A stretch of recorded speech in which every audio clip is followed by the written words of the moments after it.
Hi friends, welcome to bio earn. আজকের এই ভিডিওতে আমরা আলোচনা করব এবিটিএ মাধ্যমিক টেস্ট পেপার 2020-21 এর 294 পেজের জীবনবিজ্ঞান বিষয়ের যে কোশ্চেনগুলো রয়েছে সেগুলো নিয়ে। বাকি যে মডেল সেটগুলো আলোচনা করা হয়েছে সেগুলোর লিঙ্ক ডেসক্রিপশানে দেওয়া থাকবে, যদি দেখে না থাকো তাহলে কিন্তু অবশ্যই দেখে নিও। প্রথম প্রশ্ন রয়েছে, শর্করার দ্বারা আকৃষ্ট হয়ে মোষের শুক্রাণু আর্কিওনিয়ামের দিকে গমনকে বলা হয় কী ধরনের চলন? এক্ষেত্রে দেখো চলন বলা হয়েছে, আর এক্ষেত্রে উদ্ভিদের ক্ষেত্রে স্থান পরিবর্তন হচ্ছে, তাহলে এটা হবে ট্যাকটিক চলন। এবার কোন ট্যাকটিক হবে? যেহেতু রাসায়নিক শর্করা এক ধরনের রাসায়নিক পদার্থ, রাসায়নিক পদার্থের জন্য হচ্ছে, তার জন্য এটা হবে অপশান বি, কেমোট্যাকটিক চলন। পরের প্রশ্ন রয়েছে, কোন জোড়াটি সঠিক নয়? দেখো প্রথমে রয়েছে অ্যাবসাইসিক অ্যাসিড, এটা একটা হরমোন যেটা কী করে পত্ররন্ধ্রের বন্ধ হওয়াকে নিয়ন্ত্রণ করে, এটা সঠিক রয়েছে। সাইটোকাইনিন কোষ বিভাজন করে, এটাও সঠিক রয়েছে। সাইটোকাইনিন সাইটোকাইনেসিস কোষ বিভাজনে সাহায্য করে। জিববেরেলিন পত্রমোচন রোধ করে, এটা ভুল রয়েছে, জিববেরেলিন কিন্তু পত্রমোচন রোধ করে না, পত্রমোচন রোধ করে সাইটোকাইনিন। আর অক্সিন রয়েছে অগ্রস্ত প্রকটতা, এটা সঠিক রয়েছে। পরবর্তী প্রশ্ন, কিটোজেনিক হরমোন বলা হয় কাকে? তোমরা সবাই জানো কিটোজেনিক হবে ইনসুলিন। অ্যান্টিকিটোজেনিক রয়েছে, অ্যান্টিকিটোজেনিক হবে ইনসুলিন, আর কিটোজেনিক বলা হয় গ্লুকাগনকে। ইনসুলিন খরিত হয় আইলেটস অফ ল্যাঙ্গারেন্সের বিটা কোষ থেকে, আর গ্লুকাগন খরিত হয় আলফা কোষ থেকে। এই দুটো হরমোন দুজনে উভয়ই মিলে রক্তে গ্লুকোজের মাত্রাকে মেনটেন করে। পরবর্তী প্রশ্ন 4 মার্কের, সঠিক প্রতিবর্ত পথ কী হবে? প্রতিবর্ত পথ জানো তোমরা, গ্রাহক হয়, গ্রাহক থেকে অন্তর্বাহী স্নায়ু, তারপরে স্নায়ুকেন্দ্র, তারপরে বহির্বাহী স্নায়ু বা মোটর, আর তারপরে সবশেষে কারক। এই অপশানটা কোথায় রয়েছে? অপশান সিতে, তাহলে এটাই হবে সঠিক উত্তর। পরবর্তী প্রশ্ন 5 মার্কের, নিচের কোনটি মাছের পটকার রক্তজালক থেকে গ্যাস শোষণ করে?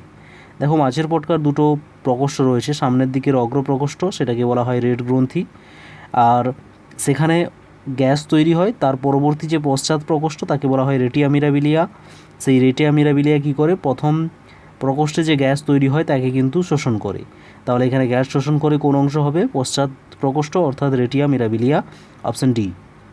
ঠিক আছে। পরবর্তী প্রশ্ন রয়েছে, ডিএনএর গঠনগত একক কী বলা হয়? এর আগেও বলা হয়েছে, অনেকগুলো সেটে ছিল কোশ্চেনটি। এর সঠিক উত্তর হবে নিউক্লিওটাইড। নিউক্লিওটাইডের মধ্যে কী কী থাকে? পেন্টোজ সুগার, নাইট্রোজেন বেস, আর ফসফরিক অ্যাসিড। ঠিক আছে। পরের প্রশ্ন, উদ্ভিদের বেমতন্তু গঠনে সাহায্য করে কোন অঙ্গাণু? উদ্ভিদের ক্ষেত্রে সেন্ট্রোজোম থাকে না, সেই কাজটা করে থাকে কে? মাইক্রোটিবিউল। লাইসোজোমকে আত্মঘাতী থলি বলা হয়, আর মাইটোকন্ড্রিয়া একে শক্তিঘর বলা হয়, কোষ বিভাজনের সময় শক্তি যোগান দেয়। পরবর্তী প্রশ্ন, তুমি মাইটোসিস কোষ বিভাজনের একটি দশায় সিস্টার ক্রোমাটিড দ্বয়কে আলাদা হতে দেখলে সেটা কী দশা হবে? সিস্টার ক্রোমাটিড দ্বয় আলাদা হয়ে যায় কখন? অ্যানাফেজ দশাতে। তারপরে সেই অ্যানাফেজ দশাতে অ্যানাফেজের চলন হয়, অর্থাৎ সেই যে সিস্টার ক্রোমাটিড দুটো আলাদা হয়ে গেল তারা উভয় মেরুর দিকে গমন করতে থাকে। পরবর্তী প্রশ্ন রয়েছে, সবথেকে উন্নত কৃত্রিম অঙ্গযোজনন পদ্ধতিটা কী হবে? শাখা কলম, দাবা কলম, গুটি কলম না জোড় কলম? সবথেকে উন্নত হলো জোড় কলম। ঠিক আছে। জোড় কলমে সিয়ন আর স্টক ব্যবহার করা হয়, নিচের অংশটাকে বলা হয় স্টক, আর উপরে যেটা যোগ করা হয় তাকে বলা হয় সিয়ন। এক্ষেত্রে মনে রাখবে, জোড় কলমের ক্ষেত্রে উদ্ভিদের ক্যাম্বিয়াম পর্যন্ত তাদের সংযোগ ঘটানোর প্রয়োজন হয়, এই কারণে দ্বিবীজপত্রী উদ্ভিদেরই শুধু গ্রাফটিং বা জোড় কলম করা হয়, একবীজপত্রীদের করা হয় না। তারপরের প্রশ্ন, সঠিক পর্যায়ক্রম কী হবে? এটা মাইক্রোপ্রোপাগেশনের সঠিক পর্যায়ক্রম দিয়েছে। মাইক্রোপ্রোপাগেশনের ধাপগুলো কীরকম হয়? প্রথমে হয় এক্সপ্ল্যান্ট, তারপরে ক্যারাস, তারপরে এমব্রয়েড, তার সবশেষে হয় প্ল্যান্টলেট। তাহলে এটা অপশান ডিতে রয়েছে, তাহলে সঠিক উত্তর হবে অপশান ডি। 11 নম্বর কোয়েশ্চেন, একটি লম্বা মোটর গাছের টেস্ট ক্রসের ফলে যদি বেঁটে মোটর গাছ পাওয়া যায় তাহলে লম্বা মোটর গাছের জিনোটাইপ কী ছিল? দেখো এখানে দুটো তোমাদের ক্রস করে দেখাচ্ছি। এখানে বলেছে লম্বা মোটর গাছ, তাহলে একটা ক্যাপিটাল টি স্মল টি হতে পারে, আর একটা ক্যাপিটাল টি হতে পারে। লম্বা মোটর গাছের এই দুটো জিনোটাইপ হতে পারে।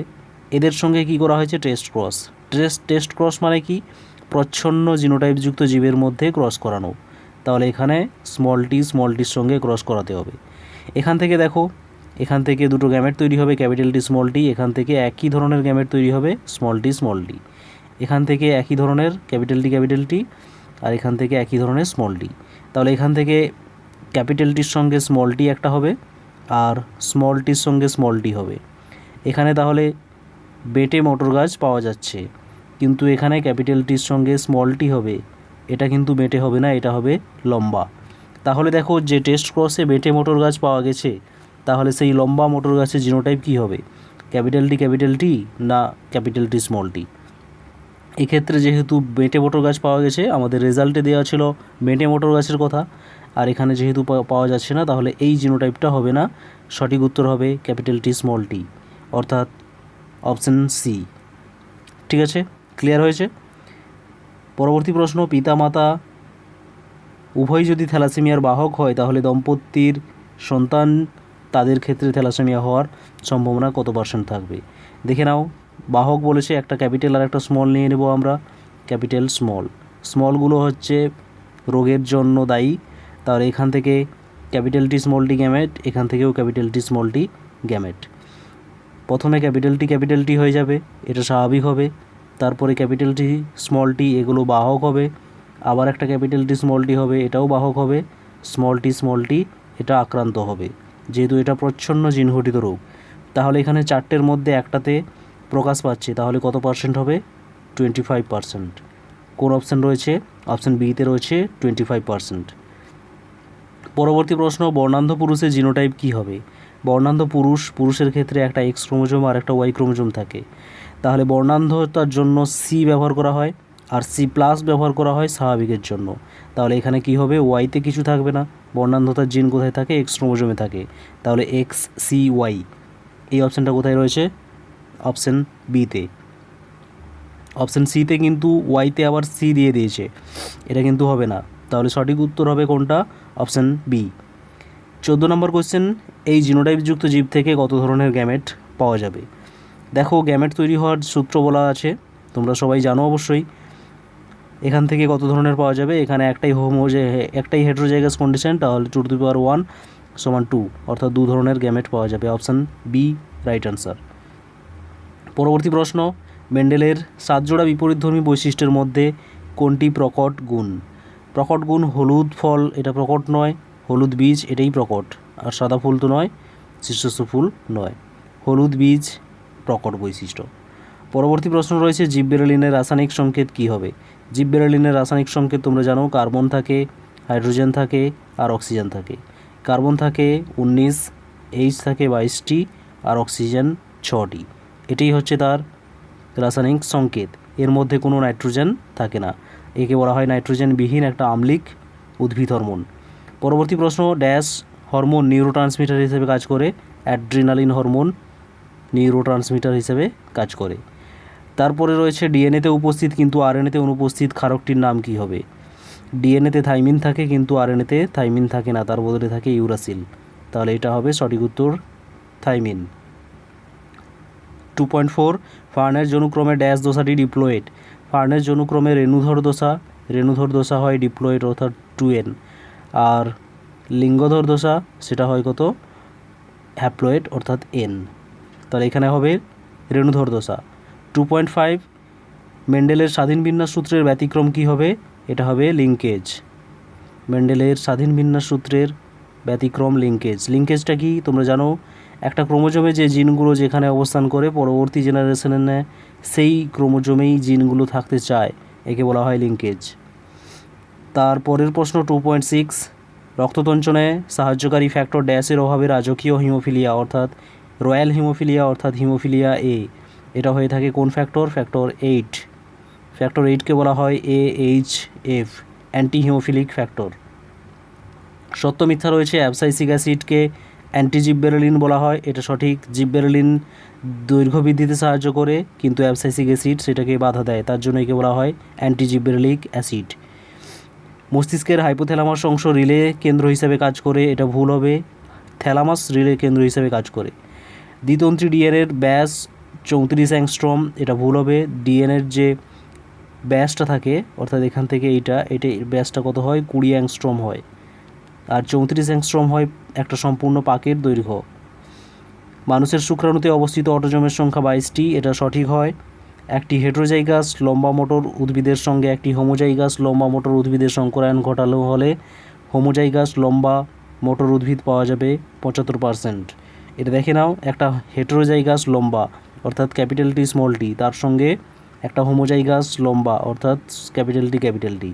এখান থেকে ক্যাপিটাল টি হবে, তারপরেরটাও ক্যাপিটাল টি আর ক্যাপিটাল টি স্মল টি, এই 4 ধরনের পাওয়া যাচ্ছে।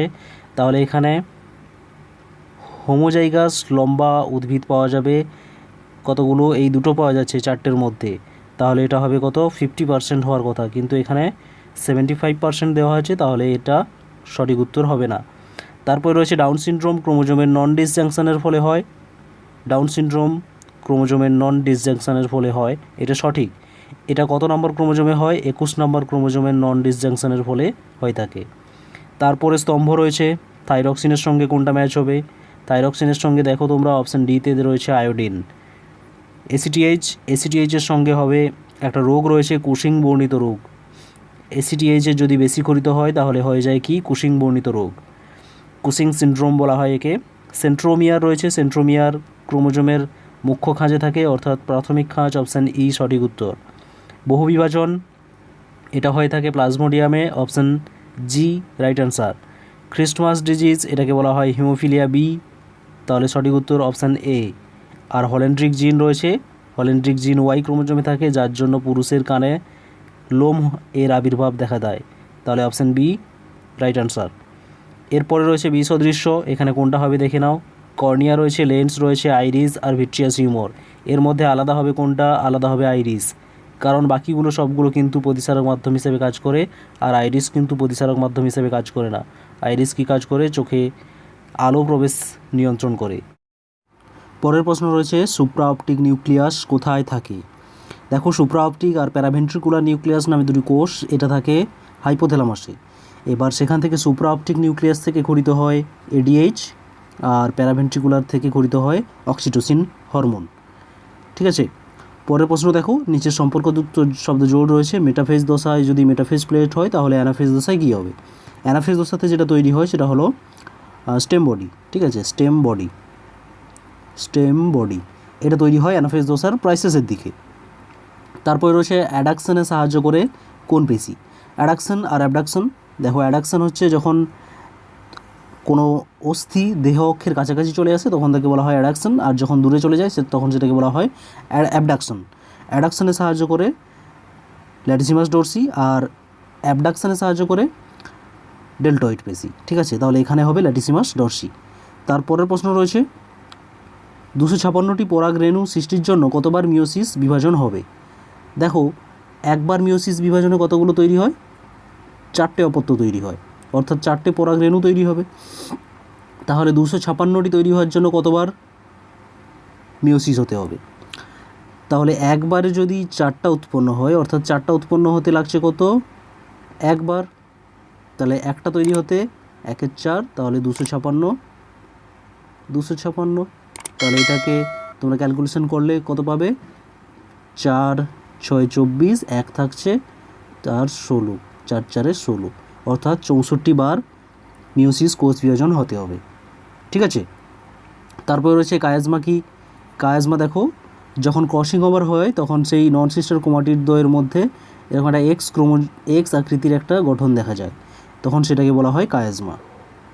আর তারপরে রয়েছে 4টির মধ্যে 3টি একটি বিষয়ের অন্তর্গত। এটা দেখো, থ্যালাসেমিয়া রয়েছে, হিমোফিলিয়া রয়েছে, মায়োপিয়া আর বর্ণান্ধতা রয়েছে। দেখো, এখানে কিন্তু কোশ্চেনটা একটু ভুল আছে। থ্যালাসেমিয়া, হিমোফিলিয়া, মায়োপিয়া, বর্ণান্ধতা সবগুলোই তো রোগ, আর এখানে তো সেরকম কিছু দেওয়া নেই, এটা ভুল আছে। এটা যদি হতো বিসদৃশ্য তাহলে এটা হয়ে যেত কি না মায়োপিয়া। মায়োপিয়া হচ্ছে লেন্সের ত্রুটির জন্য, আর বাকিগুলো সবগুলো দেখো জেনেটিক ডিসঅর্ডারগুলো। ঠিক আছে, এখানে কোশ্চেনটা একটু ভুল আছে। তারপরে রয়েছে মানুষের জীব রোল করার বৈশিষ্ট্যটি কত সংখ্যক ক্রোমোজোম জোড়াতে অবস্থান করে? দেখো, মানুষের রোলার যে জীব সেটা হচ্ছে একটা অটোজোম জনিত প্রকট বৈশিষ্ট্য, আর এই যে বৈশিষ্ট্যটা কিন্তু সেরকম কোনো নির্দিষ্ট কোনো ক্রোমোজোমের ওপর অবস্থান করে না, এটা বিভিন্ন ক্রোমোজোমের বিভিন্ন জিন দ্বারা নিয়ন্ত্রিত হয়। এই ধরনের যে বৈশিষ্ট্য, এটাকে বলা হয় পলিজেনিক ইনহেরিট্যান্স। ঠিক আছে, অর্থাৎ অনেকগুলো জিন, কোনো নির্দিষ্ট সেরকম স্পেসিফিক জিন নেই বা ক্রোমোজোম নেই। নেক্সট রয়েছে 2 ও 3 মার্কের প্রশ্ন, দেখে নাও। প্রবলেম থাকলে অবশ্যই কমেন্ট করে জানিয়ে দাও। তো ফ্রেন্ডস, দেখা হচ্ছে পরের ভিডিওতে। পড়তে থাকো, ভালো থেকো, অল দ্য বেস্ট।